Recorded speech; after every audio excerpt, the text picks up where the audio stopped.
رب اشرح لي صدري ويسر لي امري واحلل عقدة من لساني يفقهوا قولي رب زدني علما وارزقني فهما. இந்நிகழ்வை தலைமை தாங்கி நடாத்தி கொண்டிருக்கின்ற ஹாமித் அகாடமியினுடைய ஸ்தாபக தலைவர் ஷேக் எஹ்சான் தவி அவர்களே மற்றும் இக்கலாசாலையினுடைய அதிபர் மற்றும் மூத்த உலமாக்கள், ஆலிமாக்கள், மாலிமாக்கள், மாணவ மாணவிகளே, அஸ்ஸலாமு அலைக்கும் வரஹ்மத்துல்லாஹி வபரகாத்துஹு. அஸ்ஸலாமு அலைக்கும் வரஹ்மத்துல்லாஹி வபரகாத்துஹு.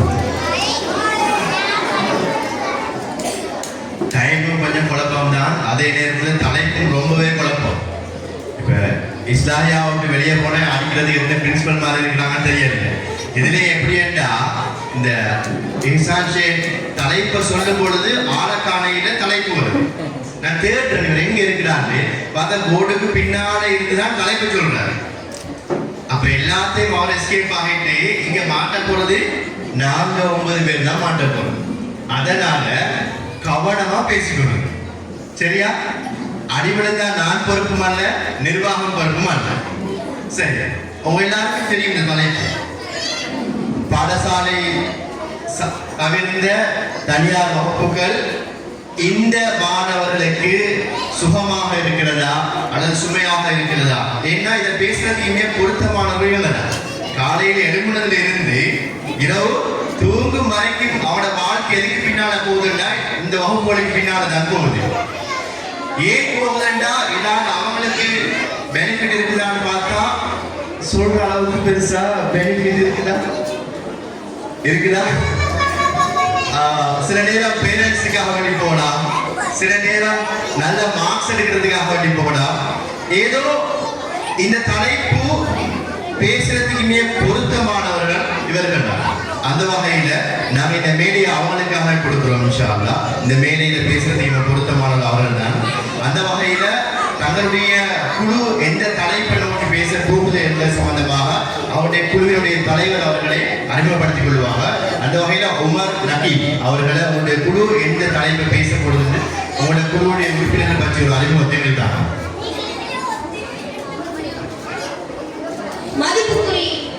மதிப்புக்குரிய தலைவர் அவர்களே, மதிப்புமிக்க ஆசிரியர்களே, பெற்றோர்களே, என் அன்பு மாணவர்களே, உங்கள் அனைவருக்கும் என் இனிய சலாம். அஸ்ஸலாமு அலைக்கும் வரஹ்மத்துல்லாஹி வபரகாத்துஹு. இன்று நான் மாணவ சமூகத்திற்கு மேலதிக வகுப்புகள் மாணவர்களுக்கு சுகமே சுமை என்ற தலைப்பில் சுகமே என்ற தலைப்பில் வாதாட வந்துள்ளேன். தலைவராக உமர் நகீப் ஆகிய நானும், அணியினராக ஷாயிக் ஐமனும், ஹஸ்ரி ஜுவாவும், ஜெயின் அஹ்மதும். நான் வாய்ப்புக்கு நன்றி. ஜாக்குல்லா கைரன் பேசுகிற ஸ்பீடை பார்க்கும்பொழுது தெரியுது ஃபுல் ஃபோர்ஸ்ல இருக்கிறாங்க. எங்களுக்கு டியூஷன் கிளாஸ் வேணும், அடிச்சு போவான்னு சொன்னாலும் நாங்கள் போவோம் என்பதில் தெளிவாக இருக்கிறாங்க உமர் ஹக்கீமுடைய டீம். அதே நேரத்தில் இப்படியெல்லாம் படம் காட்டி சேர்க்கிறாரு. இதுக்கெல்லாம் நாங்கள் அடுத்த ஆப்போசிட்டான ஆட்கள் டீம் இமாஷா அவர்கள் அவருடைய டீமை அறிமுகப்படுத்தி அவருடைய தலைப்பையும் உங்களுக்கு சொல்லுவார்கள். வெறும் மன விவாதத்திற்கு மட்டுமல்லாமல் உண்மைக்கு புள்ளிகளை வாரி வழங்க காத்துக் கொண்டிருக்கும் எம் நண்பர்களுக்கும், எம் வருகை ஏற்று இங்கு வருகை தந்திருக்கும் அதிரிகளுக்கும், மேலும் இங்கு அமர்ந்துள்ள அனைத்து சபையோர்களுக்கும் என் இனிய சலாம். அஸ்ஸலாமு அலைக்கும் வரஹ்மத்துல்லாஹி வபரகாத்துஹு.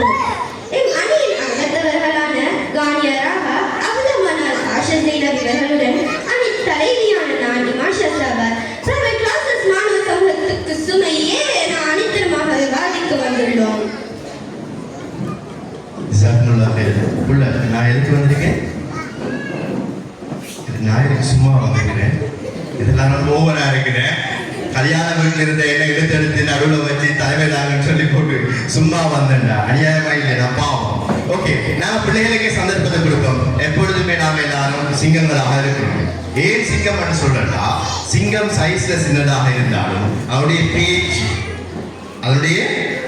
அது முன்வைக்கின்ற கருத்துக்கள் மேல் தெளிவாக இருக்கும், அதே நேரத்தில் உறுதியாக இருக்கும். அந்த வகையில எங்களோட இந்த நிகழ்வை ஆரம்பிக்கும் முகமாக முதலாவதாக எங்களது பெண் சிங்கங்கள்ல இருந்து அஹ்லா மனா அவர்கள்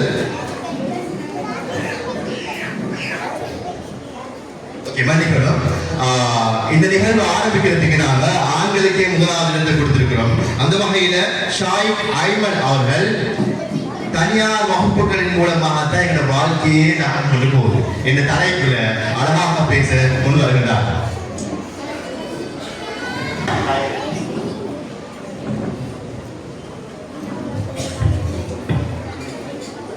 மாண்புமிகு நடுவர் அவர்களுக்கும் மதிப்பிற்குரிய ஆசிரியர் அவர்களுக்கும் என் தலைப்பில் என்னோடு தோள் நிற்க வந்திருக்கும் என் தோழர் அவர்களுக்கும் சக தோழிகளுக்கும் என் முதற்கண் சலாம்.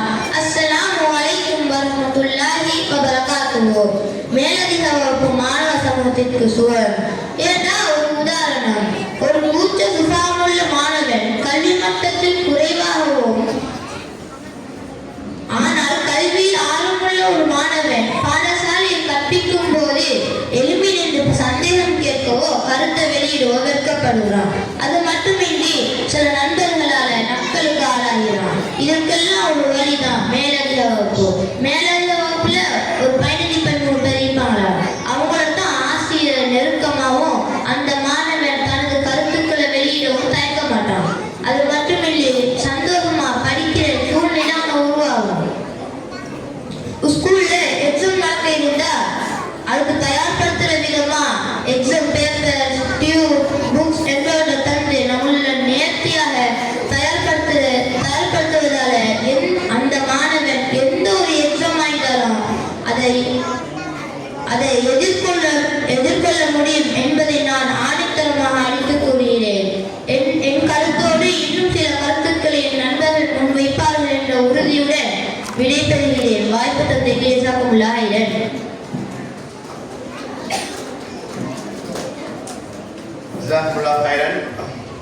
உண்மையிலேயே ஒரு 45 மாணவர்கள் இருக்கின்ற வகுப்பறைக்குள்ளால சில கேள்விகளை கேட்டு சுதந்திரமாக படிக்கிறது என்பது மிகவும் கஷ்டம்.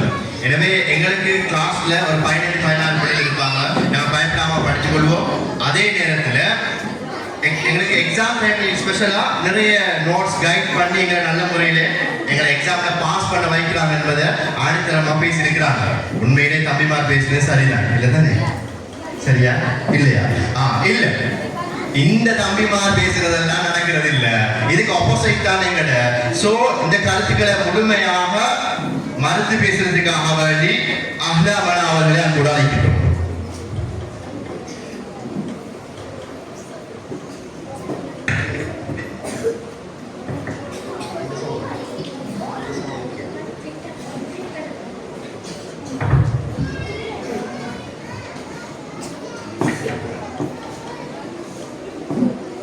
நடுவரவர்களுக்கும் அவை தலைவர்களுக்கும் மேலும் அனைத்து சபையோர்களுக்கும் என் இனிய சலாம். அஸ்ஸலாமு அலைக்கும் வரஹ்மத்துல்லாஹி வபரகாத்துஹு.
உங்களுக்கும் அனுபவிக்கின்ற பிரச்சனைகளையும் மிக தெளிவாகவும் ஆணித்தரமாகவும் எனக்கும் சில கேள்விகளை கேட்டு உங்களை பார்த்து சில கேள்விகள் கேட்டார்கள்.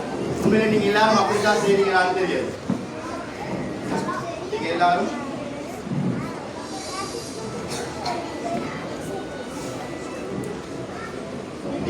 அப்படித்தான் செய்றீங்களான்னு தெரியல. பேரண்ட்ஸ் தான் இப்ப பதில் சொல்லணும். பெற்றோர் என்ற வகையில ஆன்லைன்ல பிள்ளைகளோட பேர் வந்தா எத்தனை பேரண்ட்ஸ் பிள்ளைகளை பனிஷ் பண்றீங்களா? நிறைய பேர் சிரிக்கிறத பார்த்தா உண்மையிலே நிறைய பனிஷ்மெண்ட் நடக்குது போல. சோ முடிவான அளவுக்கு தவிர்த்து கொள்ளுங்க. அடுத்ததாக இந்த தாத்தாவால் சொன்ன கருத்தெல்லாம் உண்மைக்கு புறம்பானது. இது உண்மையிலேயே ஆதாரபூர்வமற்றது. அப்படியெல்லாம் நாங்கள் ஸ்ட்ரெஸ் ஆகிற இல்லை, எங்களுக்கு எந்த பயமும் இல்லை, நாங்கள் ரிலாக்ஸா படிக்கிறோம். எந்த கருத்தை முன்வைக்கிறதுக்காக வேண்டி சகோதரர் ஹஸ்தி சுவா அவர்களை அன்போடு அழைக்கின்றேன்.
கேள்வி கேட்கிறான்.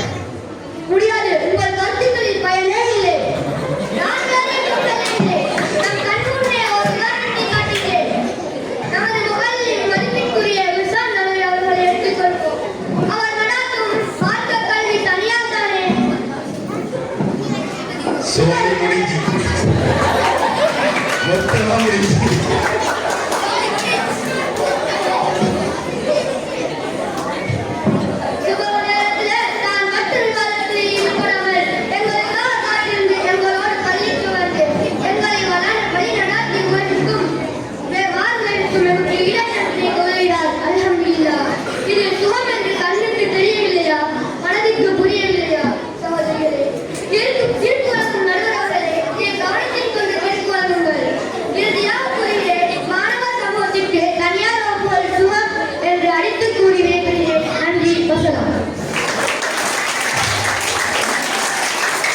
உண்மையிலேயே அஸ்தி சுவாவுடைய ஒரு கேள்வி 35 பிள்ளைகளுக்கு 45 நிமிடத்துல எப்படி ஒரு ஆசிரியர் படிச்சு கொடுப்பாரு இல்லையா?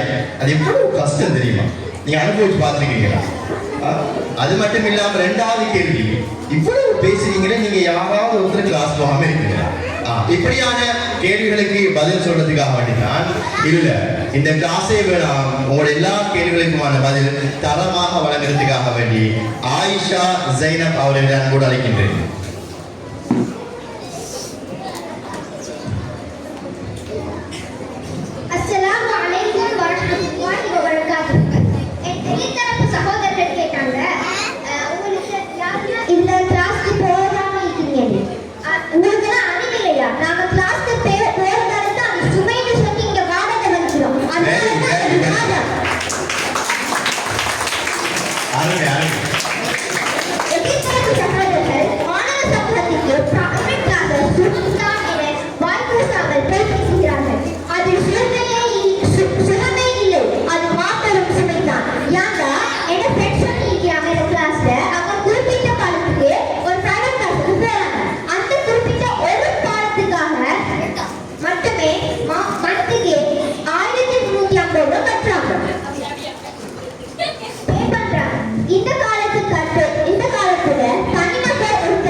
அப்படித்தான் நான் இந்த ராக்கெட் அடிச்சேன். என்ன அடைய முடிக்குது அப்படின்னு சொல்றேன். ஒரு நபரை நீங்க எங்களுக்கு உதாரணமா காட்டுங்க.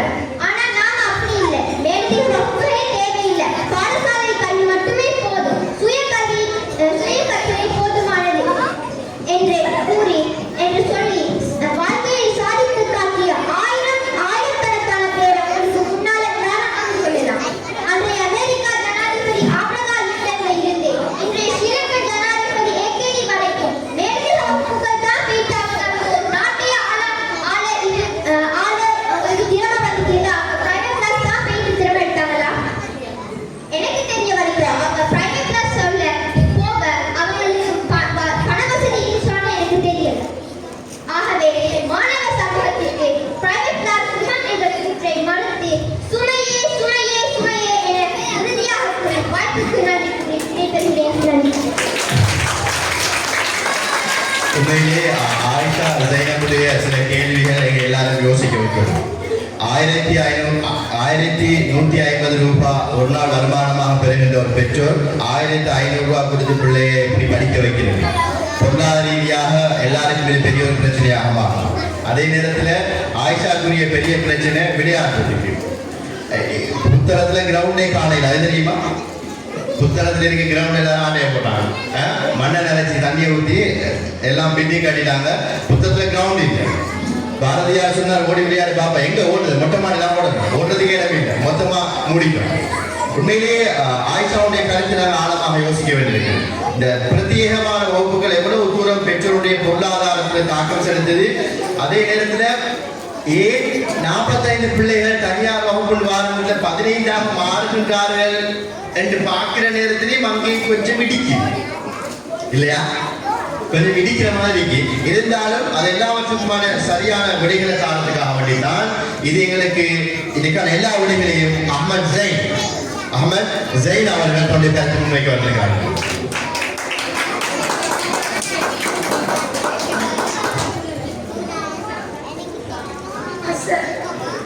அஸ்ஸலாமு அலைக்கும் வரஹ்மத்துல்லாஹி வபரகாத்துஹு.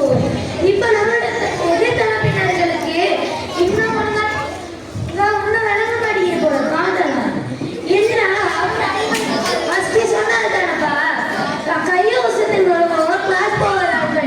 அப்போ நீங்க வசதாம இப்போ வந்து அறிவியல் கேட்டா என்னப்பா அவர் செய்வாரு? எக்ஸ்ட்ரா கிளாஸஸ்ல அறிவு மட்டத்தை மேம்படுத்த உதவுது. இப்போ எக்ஸ்ட்ரா கிளாஸஸ்ல நிறைய மேலதிக பரீட்சைகள் வைப்பாங்களோ, மாநில பரீட்சை வைப்பாங்களோ, போட்டிகள் வைப்பாங்களோ, இந்த மாதிரி எக்ஸ்ட்ரா கிளாஸஸ் பண்ணா போகும். இப்போ படிக்காத மாணவர்கள் இந்த இடத்துல தான் முக்கியமா படிப்பாங்களோ. இப்போ மெல்ல கற்கும் மாணவர்களை ஏற்ற ஒரு முக்கியமான இடம் இந்த எக்ஸ்ட்ரா கிளாஸஸ் தான். எங்களை தூக்கி விடுற முக்கியமான இடம் எக்ஸ்ட்ரா கிளாஸ் தான் இல்லையா? Very good. இப்போ எக்ஸ்ட்ரா கிளாஸ் இப்போ உலகத்துல உள்ள எல்லாருமே எல்லாத்தையும் 9 எடுக்கிறாங்கலாம் இல்லை. எல்லாரும் சில பாடங்கள் விளங்காது. அப்படி உண்மையை சொல்லாத, உண்மையை ஓப்பனா சொல்லாதடா. மானம் போல இப்போ ஸ்கூல்ல கிளாஸ்ல நல்லா தான் படிச்சுட்டாங்களோ, ஆனாலும் சில மாணவர்களுக்கு சில பாடம் விளங்காது. அந்த மாதிரி பாடங்கள் எல்லாம் இந்த மாதிரி எக்ஸ்ட்ரா கிளாஸஸ்ல இருந்து தான் நம்ம கற்றுக்கொள்ளணும். இந்த மாதிரி எக்ஸ்ட்ரா கிளாஸஸ்ல தான் அதை நம்ம படிச்சு கொள்ளணும். அதோட எக்ஸ்ட்ரா கிளாஸஸ் வினைத்திறனாக மாற்றலாம். அதாவது இப்போ எக்ஸ்ட்ரா கிளாஸஸ் நம்மளோட டைம் டேபிள்ல இப்போ அதாவது காலையில எழுப்புவோம், சுபம் எழுதுவோம், ஸ்கூல்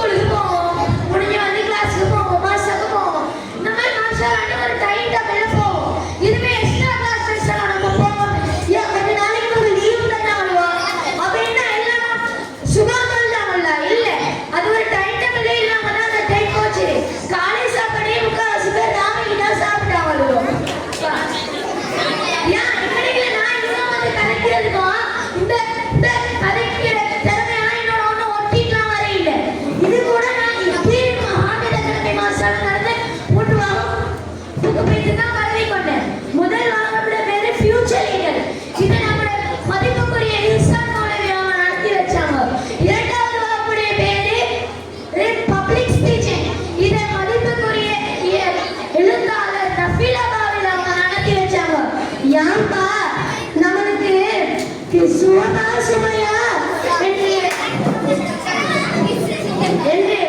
தீர்ப்பு வழங்க வந்திருக்கிறாரே, அவர் கூட நடத்தினாரப்பா extra class, best extra class, spirit development extra class.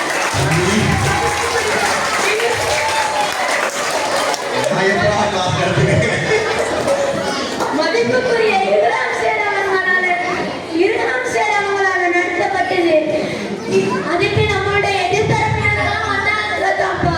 கடைசியாக மாணவ சமூகத்திற்கு எக்ஸ்ட்ரா கிளாஸ் சுகம் என்ற ஆணித்தனமா அடித்து போய் விரும்புகிறேன். நன்றி வசனம்.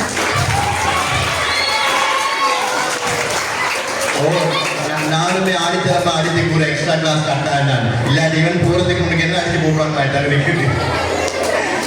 அது தம்பிட சில பாயிண்ட்ஸ் இருக்குது. இந்த வகுப்புகளுக்கு போறதன் மூலமாக எங்களுடைய ஒரு நாள் ஷெடியூல் நல்லா போகும். எங்களுக்கு அடுத்தடுத்த வேலைகள் என்ன இருக்கு என்பது தெளிவாக இருக்குது.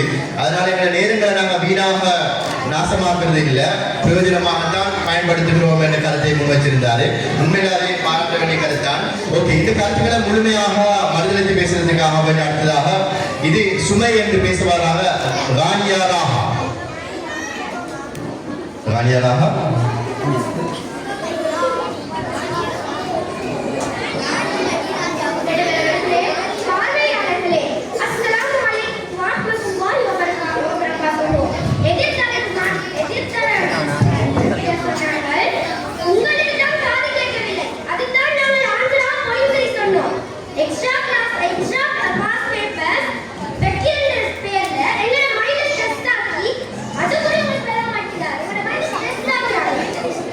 அந்த வழியை புரிஞ்சு கொள்ளுங்க. சரியான ஸ்ட்ரெஸ் புரிஞ்சு கொள்ளுங்க.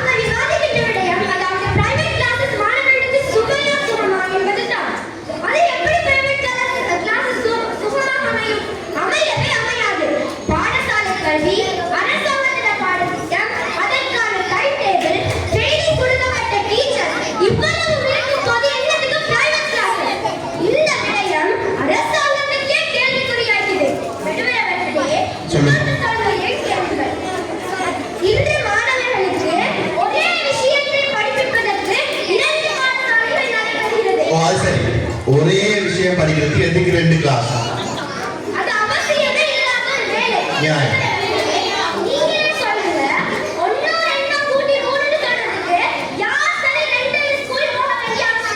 Very good.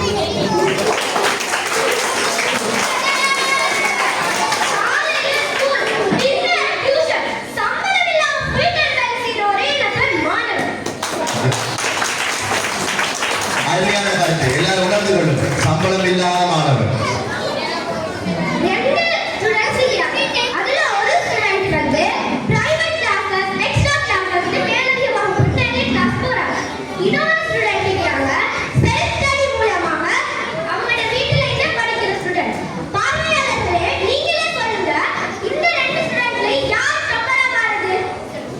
சொல்லுங்க.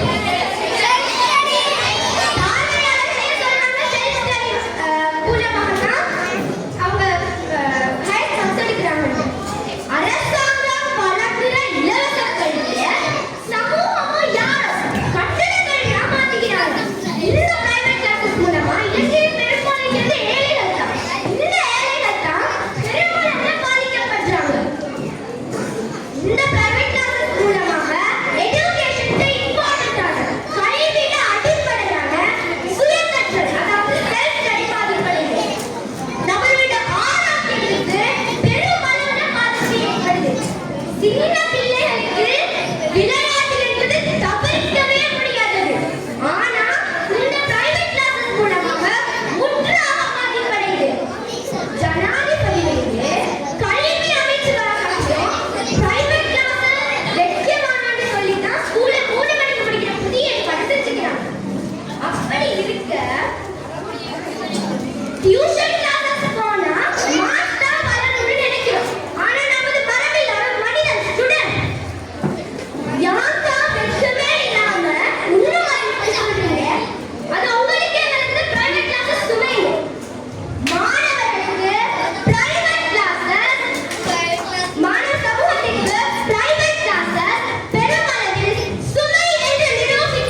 கவர்மெண்ட் வருடாவர்டம் பல பில்லியன் கல்விக்கு ஒதுக்கி அதுக்கு ஸ்கூல்ஸ் நிறைய ஸ்கூல்ஸ் கேட்டகரைஸ் பண்ணி பிரைமரி ஜென்ஸ் பாய்ஸ் அது இல்லாமல் நேஷனல் ஸ்கூல் அதுக்கு மேலே ஜோனல் இப்படி எல்லா பெரிய ஒரு கல்வியலாளர்களை வைத்து மாணவர்களை உருவாக்குகின்ற நேரத்தில் அது எப்படி இதெல்லாம் எதுவுமே இல்லாத ஒரு தனியார் கல்வி நிறுவனம் எங்களோட மார்க்ஸை கூட்டிட்டு கேட்ட கேள்வி எனக்கு ஏதோ கொஞ்சம் உரைக்கும் இருந்தாலும் எங்களோட அந்த தனியார் நிறுவனத்தின் மூலமாக கல்வி பயின்று நல்ல நிலையில் இருக்கின்ற எங்களோட உமர் நக்கீபாவுடைய டீம் இந்த தனியார் கல்வி நிறுவனத்தின் மூலமாக நாங்கள் நிறைய பெற்றிருக்கின்றோம் என்பதை ஆணித்தரமாகவும் தலைமை உரையாகவும் இறுதி உரையாகவும் முன்வைக்கிறதுக்காக பாருங்க. இப்போ அப்ப என்ன சொல்லுவாங்க?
தனியார் வகுப்புற டீச்சருக்கு தலைவலி வராது தானே?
அருமையான கருத்தை முன்வைத்திருந்தார். தன்னுடைய குழு சார்பாக மொத்தமாக இங்கே பேசுகின்ற யாருமே கிளாஸுக்கு போகாம இல்லை. அதே நேரத்தில் இந்த வகுப்புகள் தான் எங்களோட டீமை இந்த அளவுக்கு வளர்த்துருக்கு இல்லையா தம்பி? ஓ தம்பி, அது உங்களை வளர்த்து தனியார் வகுப்புகள் தானே சொல்லாட்டி ஏசி போடுவாங்க பயமாக இருக்கு. அப்ப அந்த வகையில இந்த எனது வலது பக்கம் இருக்கின்ற இந்த ஆண் சமூகம் உண்மையிலே தனியார் வகுப்புகளின் மூலமாக நாங்கள் எங்களோட அறிவு திறனை வளர்த்துக் கொள்கின்றோம். அதே நேரத்தில் குரூப்ல இருக்கிற நேரத்தில்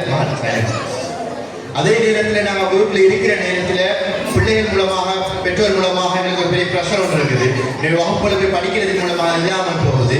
மொத்தமாக எங்களுடைய வளர்ச்சிக்கு தனியார் கல்வி நிறுவனங்கள் பெரியதொரு சுகமாகவும் பங்களிப்பு வழங்குகின்றது என்ற கருத்தை ஆணைத்தரமாக முன்வைத்து சென்றார்கள். அதுக்கு இந்த திமுக அதே நேரத்தில் தன்னுடைய பேரிலே பொறுமையை கொண்டிருக்கிற இமாஷா சபு மொத்தமாக அவருடைய எல்லா கருத்துக்களையும் பூச்சியமாக்குகின்ற முறையிலே தன்னுடைய கருத்தை இல்லை, இது பெரும் சுமையாக இருக்கின்றது, அதற்கான காரணங்கள் இல்லை என்பதை அழகாக முன்வைப்பதற்காக வேண்டி இமாஷா சபு அவர்களை அன்போடு அழைக்கின்றோம். இமாஷா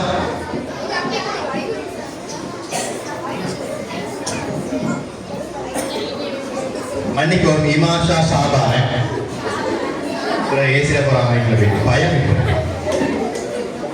இங்கு வருகை தந்திருக்கும் அனைவருக்கும் இஸ்லாமின் காணிக்கையான சலாம். அஸ்ஸலாமு அலைக்கும் வரஹ்மத்துல்லாஹி வபரகாத்துஹு. எதிரணி கூறுவது என்னவென்றால் தனிப்பட்ட வகுப்புகள் இருந்தால்தான் வெற்றி என்பதாகும். ஆனால் நான் இந்த கருத்தை உறுதியாக மதிக்கிறேன். நாம் எப்ப சொன்ன எக்ஸ்ட்ரா கிளாஸ் போறதில்லை, போற அந்த அடுத்த வேலைக்கு தான் நம்ம இங்கே சும்மா பாராட வந்திருக்கிறோம். முதலில் வெற்றி என்பது ஆசிரியர் கையில், அது மாணவரின் முயற்சியில் உள்ளது. இதற்கு மிக சிறந்த சான்று அவர் பாடசாலை ஆனால் அவர் பாடசாலை கல்வி மற்றும் பயிர் கிளாஸஸ் மீது மட்டும் நம்பிக்கை வைக்காமல் சில மாதங்கள் கொண்டு ஆயிரக்கணக்கான கண்டுபிடிப்புகளை செய்தார். இந்நிலப்போட கண்டுபிடிப்புகள் இவற்றை மற்றும் முயற்சி வெற்றிக்கு வழியெல்லாம் காட்டுகின்றன. இது உண்மையான ஆர்வம் நல்ல சக்தி இருந்தால் பிரைவேட் கிளாஸஸின் மூலம் வெற்றி சாத்தியம் என்பதை அதே போல் இந்தியாவில் குடியரசுத் தலைவர் டாக்டர் ஏபிஜே அப்துல் கலாம் அவர்களும் பாய்ஸ் சைலண்ட். அவர் வாழ்வில் பிரைவேட் கிளாஸில் இல்லாமல் உயர்ந்த நிலை அடைய முடியும் என்பதற்கான உயிர்ப்பான உதாரணமாகும். அடுத்து பிரைவேட் கிளாஸஸ் உருவாக்கும் உண்மையான சிக்கல்களை விளக்குகிறது. முதலாவதாக அதிக செலவு. தரமான தனியார் வகுப்புகள் பல குடும்பங்களுக்கு பெரும் நிதி சுமையாக மாறிவிட்டன. இதனால் கல்வியின் சமத்துவம் பாதிக்கப்படுகிறது. இரண்டாவதாக மன அழுத்தம் மற்றும் உணர்வு. பாடசாலை பிரைவேட் கிளாஸஸ் ஈடுபாடுகள் என மாணவர்களுக்கு ஓய்வில்லாமல் போகிறது. இது இவர்களின் ஆரோக்கியத்தையும் கவனத்திறனையும் பாதிக்கிறது. மூன்றாவதாக பிரைவேட் கிளாஸஸ் மீது அதிக நம்பிக்கை வைப்பதால் சுயமாக கற்றுக்கொள்ளும் திறன் குறைகிறது. சுய மதிப்பீடு, தன்னம்பிக்கை போன்ற முக்கியமான வாழ்க்கை திறன்கள் வளராமல் போகின்றன. மேலும் நேர மேலாண்மை மற்றும் சுய ஒழுக்கம் பாதிக்கப்படுகின்றன. பாடசாலை கட்டமைப்பு இல்லாமல் சில மாணவர்கள் திட்டமிட்டபடி படிக்க முடியாமல் தவிக்கிறார்கள். அதேபோல் பிரைவேட் கிளாஸஸ் காரணமாக பொழுதுபோக்கு, விளையாட்டு, ஆர்வத்துறைகள் ஆகியவற்றுக்கு நேரமே இருக்காது. இதனால் மாணவர்கள் முழுமையான வளர்ச்சியில் தடைபடுகிறது. சில நேரங்களில் ஆசிரியர் கற்பித்தல் முறை மாணவர்களுக்கு பொருந்தாமல் அவர்கள் ஆர்வமும் கவனமும் குறையலாம். பிரைவேட் கிளாஸஸ் இல்லாமல் கல்வி கற்க முடியாது என்றால் பாடசாலையின் பங்கு என்ன? பாடசாலை என்பது அறிவு, ஒழுக்கம், சமூக பழக்கம் மற்றும் வாழ்க்கை திறன்களை கற்றுத்தரும். எனவே பிரைவேட் கிளாஸஸ் இல்லாமல் வெற்றி இல்லை என்ற எதிரணி உறுதியாக மறுக்கிறது. வெற்றியே வெற்றியின் திசை. பிரைவேட் கிளாஸஸ் இல்லாமல் வெற்றி சாத்தியமில்லை என்றால் பாடசாலையின் மதிப்பு என்ன? இந்த கேள்வியுடன் பிரைவேட் கிளாஸஸ் மாணவர்களுக்கு சுமையே என்று கூறிய விவாதத்தை முடித்துக் கொள்கிறேன். வசனம். உண்மையிலே ஆயிஷா சாபுடைய சில கேள்விகள் எங்களுக்கு இருக்குது. தனியார் வகுப்புகளுக்கு சென்றுதான் படிக்க வேண்டுமாக இருந்தால் இந்த அரசாங்கத்தினுடைய பாடசாலையில் எதற்கு இல்லையா? அந்த கேள்வி நாங்கள் ஆழமாக யோசிக்க வேண்டியிருக்குது. அதே நேரத்தில் கல்வி மூலமாக பிள்ளைகள் ரொம்ப ஸ்ட்ரெஸ் ஆகுறாங்க. இந்த ஸ்ட்ரெஸ்ஸுக்கான காரணம் யார்? இப்படியான நிறைய காரணங்களை முன்வைத்து அவருடைய குழு சார்பாக இமாஷா சாபர் அவர்கள் தன்னுடைய கருத்தை ஆழமாக முன்வைத்திருந்தார்கள். ஒப்பிட்டு பார்க்கின்ற பொழுது இரு தரப்பும் தங்களுடைய காரணங்களை, நியாயங்களை அறிவுபூர்வமாகவும் உணர்வுபூர்வமாக முன்வைத்திருந்தார்கள். அந்த வகையிலே இந்த இரு குழுக்களுக்கும் எனது நன்றிகளை தெரிவித்துக் கொள்ளும் நிசாக்குல்லா கைரன். கடைசியாக எனது உரையாக, கல்வி என்பது எல்லா மாணவர்களுக்கும் சென்றடைய வேண்டிய ஒன்று. இந்த அறிவு எப்பொழுது, இந்த அறிவு தேவை எப்பொழுது கடமையாக மாறுகின்றதோ அங்கதான் பிரச்சனை இருக்கு. ஒரு பிள்ளை படிக்கணும், அதே நேரத்தில் அந்த கடமை அந்த பிள்ளை செய்யணும், உணர்ந்து செய்யணும். ஆனா இங்க அந்த கடமையை வழங்குகின்ற நிறுவனங்கள் அந்த பிள்ளைகளை வற்புறுத்த ஆரம்பிக்கிற நேரத்தில் அது பிசினஸ் ஆக மாறும். அதை கவனமாக நம்ம பார்த்துக்கிறோம். என்னுடைய வகுப்புக்கு வந்தால் தான் இந்த பிள்ளையை பாஸ் பண்ண வைக்கிறேன், அல்லது என்னுடைய பகுதி நேர வகுப்புகளுக்கு போனால் தான் ஒரு பிள்ளை பாஸ் பண்ணும் என்ற அந்த மனோநிலை மிகவும் பிழையானது. எனவே பிள்ளைகள் என்பவர்கள் இந்த பூமியில் சுதந்திரமாக வாழ வேண்டியவர்கள். அவர்களுக்கான சுதந்திரம் இருக்கின்றது, அதை தெரிவு செய்வதற்கான உரிமைகள் இருக்கின்றது. அந்த உரிமைகளை பறிக்கின்ற அதிகாரம் பெற்றோர்களாகிய எங்களுக்கு இல்லை. நாங்கள் ஒரு பிள்ளையை பெற்றெடுத்த காரணத்திற்காக வேண்டி அந்த பிள்ளையை நாங்கள் திணிக்க முடியாது. அந்த பிள்ளை, அந்த கல்வி, அந்த பிள்ளைகள் சுதந்திரமாக மகிழ்ச்சியாக எடுக்கின்ற பொழுதுதான் அந்த பிள்ளைகள் ஒரு நல்ல நிலைக்கு மாறுகிறார்கள். இரண்டாவது, கல்வி என்பது பிள்ளைகளுக்கானது, பெற்றோர்களுக்கானது. பெற்றோர்களுடைய பெருமைகளை பேச வேண்டும் என்பதற்காக வேண்டி எங்களுடைய பிள்ளைகளுக்கு கட்டாயமாக இதை அதை இவ்வளவு மார்க்ஸ் எடுக்கணும் என்று புள்ளிகளை வைத்து ஒரு பிள்ளையை அடையாளம் காணாதீர்கள். எதிர்த்தரப்பு கூறினார்கள், உண்மையிலேயே இலங்கை வரலாற்றிலே அதிகூடியதான புள்ளிகளை பெற்றோருடைய லிஸ்ட் எடுத்து பார்க்கிற நேரத்தில் எங்கோ குடிசையில் வாழ்கின்ற பிள்ளை, பகுதி நேர வகுப்புகளுக்கு போகாத பிள்ளை, போறதுக்கு பாதியே இல்லாத பிள்ளை, 3 நேர சாப்பாடு முழுமையாக கிடைக்காத பிள்ளைகள் தான் இன்றைய இந்த நாட்டில் ஹை ஸ்கோர் பண்ணியிருக்கிறார்கள். எனவே ஒரு பிள்ளை வகுப்புக்கு சென்றால் பாஸ் ஆகும் என்பது மிக ஒரு பிள்ளையான உண்மை. அதனால எல்லாருமே ஏற்றுக்கொள்கிறோம். அந்த வகையில் எல்லா பிள்ளைகளுக்கும் இந்த தனியார் வகுப்பு தேவையா என்பது ஒவ்வொரு பெற்றோரும் விளைவிக்கிறோம். ஒவ்வொரு பிள்ளைகளுடைய அறிவுத்திறன், சிந்திக்கின்ற ஆற்றல், அவர் வாழுகின்ற சூழல் எல்லாம் வேறுபட்டது. அப்படியான சூழலில் இருந்து வருகின்ற பிள்ளைகள் எல்லோருக்கும் ஒரே வகுப்பறைக்குள் தீர்வு கிடைக்கும் என்பது பிள்ளையான கண்ணோட்டம். எனவே முடியுமான அளவு பெற்றோர்கள் இந்த விடயத்திலே முழுமையான கவனம் செலுத்துங்கள்.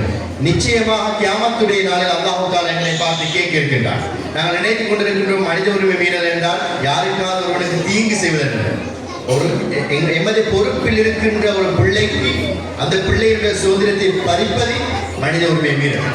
அந்த பிள்ளையை நாங்கள் நோவினை செய்வதற்கு சமம். எனவே அல்லாஹ் தஆலா அதையும் கேட்பார். அதே நேரத்தில் எதிர்த்தரப்புவாதை கூறியது போல ஒரு பிள்ளைக்கான சரியான தூக்கம், அதற்குரிய நேரம் வழங்கப்பட வேண்டும். அந்த பிள்ளையை பாதம் செய்வதற்குரிய நேரம் வழங்கப்பட வேண்டும். இந்த கலாசாரனுடைய அதிபர் அவர்கள் உரையாற்றுகின்ற பொழுது தெளிவாக சொன்னார், கல்வி என்றால் என்ன? ஒரு மனிதனை முழுமைப்படுத்துகின்ற ஒன்று. இந்த முழுமைப்படுத்துகின்ற ஒன்றே போட்டியாகவும் பொறாமையாகவும் பணத்தை வைத்து நிர்ணயிக்கப்படுமாக இருந்தால் இப்படியான பிள்ளைகளுக்கு பெரும் சுமையாக தான் மாறும். எனவே இந்த கருத்துக்களை ஆழமாக கொண்டு இவ்வளவு நேரம் பொறுமையாக இருந்து எமது விடயங்களை பெற்றுக்கொள்ள உங்களுக்கு ஜஸாக்குல்லாஹ் ஹைர். அல்லாஹ் தஆலா எங்களுடைய எல்லா எண்ணங்களையும் பொருந்திக் கொள்வானாக. பாரக்கல்லாஹு ஃபீக்கும். அஸ்ஸலாமு அலைக்கும் வரஹ்மத்துல்லாஹி வபரகாத்துஹு.